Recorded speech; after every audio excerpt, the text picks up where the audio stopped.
திரு கருநாகராஜ், தமிழ்நாட்டுடைய நாடாளுமன்ற தொகுதிகள் எண்ணிக்கை குறைய போகுது அப்படின்ற அடிப்படையில் தமிழ்நாடு பாஜக பாதிப்புக்காக குரல் கொடுக்க போதா, இல்ல உத்தரப்பிரதேசம் மத்திய பிரதேசத்துல நாடாளுமன்ற தொகுதிகள் எண்ணிக்கை உயரப்போகுது அப்படின்ற மகிழ்ச்சிக்காக அவங்களுக்கு குரல் கொடுக்க போதான்னு திரு பாலு கேட்டார். வேடிக்கையான கேள்வி.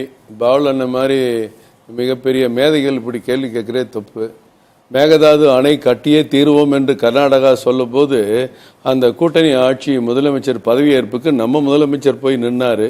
ஆனால் முதல்ல தஞ்சையில் மிகப்பெரிய போராட்டம் நடத்தினது பாரதிய ஜனதா கட்சி என்பதை அவர் நினைவில் வைத்துக் கொள்ள வேண்டும். முல்லைப்பெரியால அணைக்கட்டினுடைய உயரத்தை நீர் தேக்கி வைப்பதை 154 அடியாக உயர்த்த வேண்டும் என்று சொல்லி தேனியில் மிகப்பெரிய போராட்டம் பொதுக்கூட்டம் நடத்தினது பாஜக. தமிழ்நாட்டின் உரிமைகளை என்றைக்குமே நம்ம விட்டு கொடுத்ததே கிடையாது. இன்னைக்கு டங்ஸ்டன் கனிம வளம் மதுரை அருகே எடுக்க போது எங்கள் தலைவர் கிஷன் ரெட்டி அவர்களிடம் நேரில் இருமுறை சென்று அங்க இருக்கிற ஊர் தலைவரை அழைத்து சென்று அந்த திட்டத்தையே கைவிட வைத்திருப்பது தமிழக பாஜக என்பதை எல்லாம் நான் அவருக்கு நினைவூட்ட கடமைப்பட்டிருக்கிறேன். நம்ம மாநில அனைத்து கட்சி கூட்டத்தில் பங்கேற்று இதை வலியுறுத்தி இருக்கலாமே. அது இல்ல, வலியுறுத்த தேவையில்லைன்னு அவரே சொல்லிட்டாரு பதில். இன்னைக்கு அண்ணா திராவிட முன்னேற்ற கழகம் மிகப்பெரிய எதிர்கட்சி, அவங்களே வந்து உட்கார்ந்தாங்கன்னு சொன்னாரு. அவர் வெளியே வந்து என்ன பேட்டி கொடுத்தாரு? இது இப்ப தேவையில்லாத ஒரு விஷயம்னு சொல்லதான் வந்தேன்னாரு.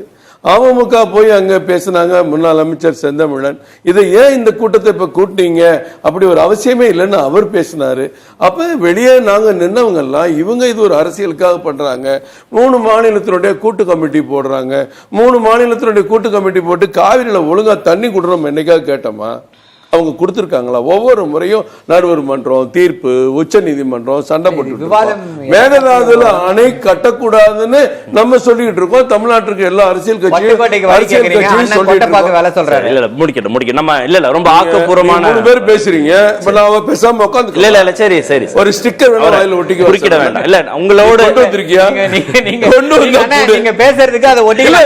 நீ 3 எனக்கு உங்களுக்கு 30 நிமிஷம்னா எனக்கு 30 நிமிஷம் கொடுக்கும். சரி, அதான் நியாயம். ஜனநாயகம், புதிய தலைமுறை ஜனநாயகம் என்னன்னு நீ பாத்துறேன். சரி, இல்ல அப்ப தமிழ்நாட்டினுடைய ஆதாரம் நீங்க விகிதாச்சார பிரதிநிதித்துவத்தை பின்பற்றுகிறீங்களோ இல்லையோ, நான் பின்பற்றுவேன். நான் என்னன்னா சப்ஜெக்டுக்காக பேசுறேன், அந்த பிரதிநிதித்துவத்தை பின்பற்ற கிடையாது. ஒண்ணுக்கு ஒண்ணு தொடர்பு இருக்கு. நீங்க வந்து உங்களோட கூட்டணி உங்களுக்கு மத்திய அரசுக்கு எதிரான ஒரு பிரச்சனைனா நான் கூட்டு கமிட்டி அப்படின்னு போட்டு ஒரு அரசியல் பண்ண நினைப்பீங்க. ஆனா தமிழகத்துக்கு வாழ்வாதார பிரச்சனை, விவசாயிகளுடைய வாழ்வாதார பிரச்சனைனா நீங்க கைகோப்பீங்க. நீங்க 3 பேர் யாரை சேர போறீங்க? இண்டி கூட்டணி தலைவர் எல்லாம் ஒன்னா இருந்து நீங்க குமாலம் போடுறதுக்கு இந்த ஒரு இஷ்யூ